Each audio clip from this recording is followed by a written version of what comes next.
Today we're going to make some roasted corn and crab chowder. I've got everything set up here. It goes fairly quickly.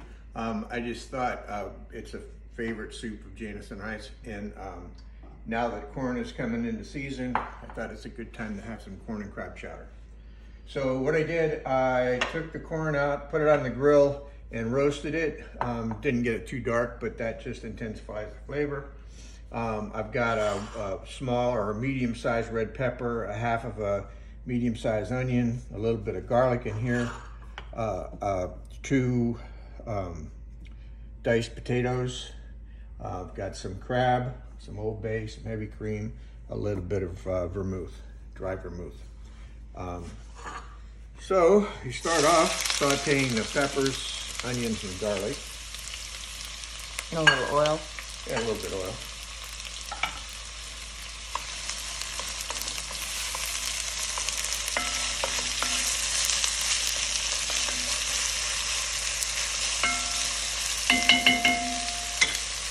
Get the water off of these.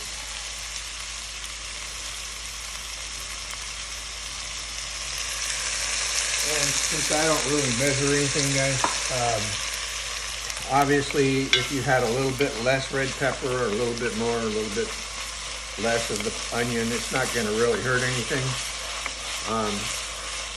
The potatoes, I used 2 baking potatoes. They were decent size. Again, more or less, but it's a chowder, so you really want to have a lot of stuff in there. With the crab, there's different kinds of different grades. This is a premium crab Phillips. It's a good brand. There's also lump, jumbo lump. But when you're going to put it in a chowder, there's really no reason to pay for the more expensive jumbo lump, because it's just going to break up in the chowder anyway. So I've got the onions sauteed, the pepper sauteed. They're starting to get a little translucent. I'm going to put the corn in. Just cut this off the cob. Good tip is when you're taking the corn off the cob, if you use a bowl and you put the corn down in it, when you cut it off, it all falls into the bowl instead of going all over the counter. So I find that to be helpful.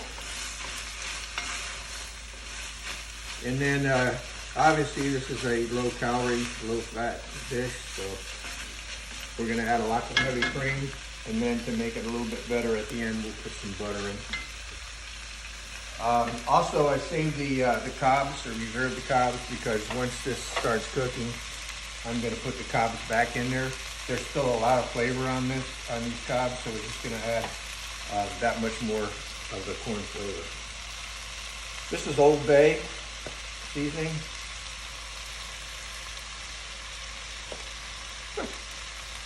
Anyway, so measure that out nicely. I would say, just kidding, I would say probably a tablespoon or so. So that's more than Tablespoon and a half. Again, it doesn't make a lot of difference. And you can always go back and adjust the seasoning. You'll notice when I'm cooking stuff like this, I don't put salt in until the end. Because if you season it to the way you like it with salt now, and it reduces, it's going to concentrate the salt flavor. This is a little bit of dry vermouth.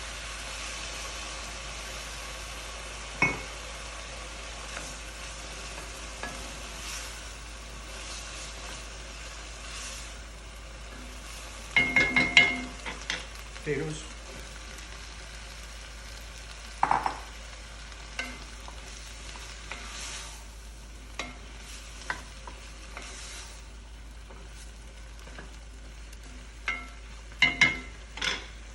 And then probably about 2 quarts of about 2 quarts of heavy cream.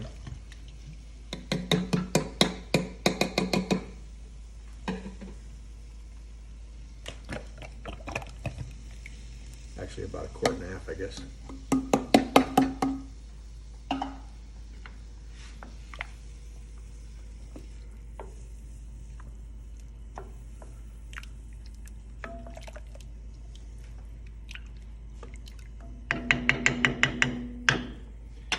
then I'm gonna put the cobs in there.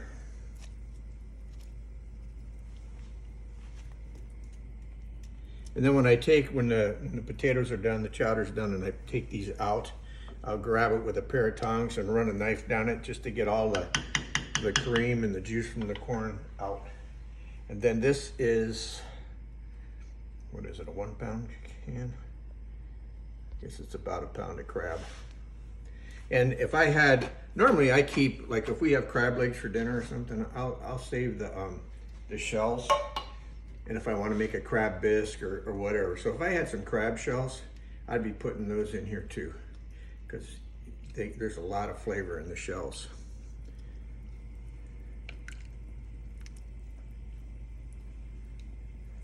All right. So, all this needs to do now, that was pretty simple.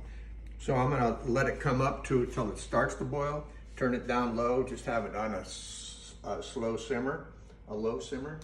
And once the potatoes are done, it's really finished. I'll take the cobs out. I'll correct the seasoning. I'll probably put a little bit of aromat in it. Talked about that before. But some salt and pepper, and then garnish it with maybe some chopped chives. And that's it. I mean, it's pretty simple, and I got to tell you, it's a killer soup. So give it a shot sometime.